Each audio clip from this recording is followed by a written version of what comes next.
Mruhusu azaliwe ndani ya moyo wako.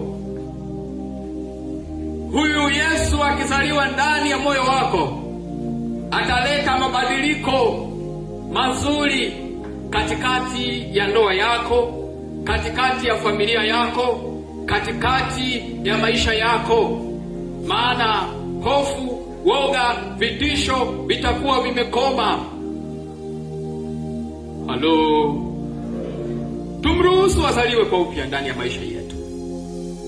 Najua kuna wengine waliingiwa na hofu, waliingiwa na huzuni, na wengine katika ile tarehe ya 29 mwezi wa 10, wengine walipata majonzi ya kuondokewa na wapendwa wao, walipata huzuni ya matukio yale yaliyotokea.